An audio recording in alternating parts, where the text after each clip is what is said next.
یو نظم درته وایم چې جومات کې په منبر ناست مولا خپله قیصه وکړه بهر د پیزارځی سره چا خپله قیصه وکړه زما په غوږو راغله هوا خپله قیصه وکړه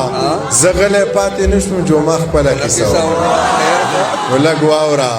مولا پکې د مستو مستو هورو ذکر وکړو یو شیخ پکې د خپل باغ د کجورو ذکر وکړو هوا راته د کونډو او مجبورو ذکر وکړو جمعه پکې په تش لاس د انګورو ذکر وکړو نو خبر یې د ټولو ناول وشوې په ما پسې کنځلې بیا غلې پټې پټې په مولا پسې کنځلې سپورزل په ښکلو وکړې په هوا پسې کنځلې یو دې لیوني ونه کړې په چا پسې کنځلې نو ستا خیال دی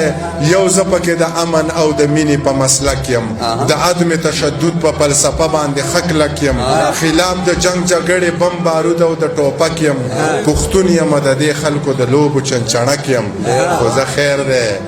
زما به په رګونو کې سړه وینه وچیږي دا زړه به مې یو وارې بغاوت ته تیاریږي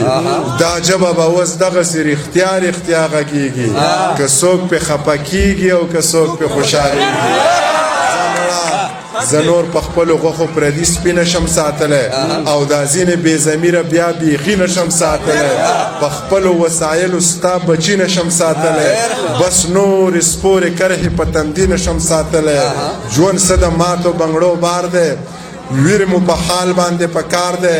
خوار پکې خان خان پکې خوار دی او چې زمرود پیداوار دی زه په هغې وطن کې لوږې تېروم زه یې چې زور یې وګورم چې څومره زورور دي او رامخکې شی د چا چا په سرونو کې چې ښکر دي د پېښې نه د چا خبره تېښته چېرته کېږي زه غر یم که دا ځینې خلک زناور دي چې ماتې کوي هغه مرغۍ سرې مخو کې ګرځي د چتي څه مخو که د چتي څه وزر دي دا ټول خلک په ما منافقت زده کول غواړي دا ټول خلک زما نه په رښتیا و مرور دي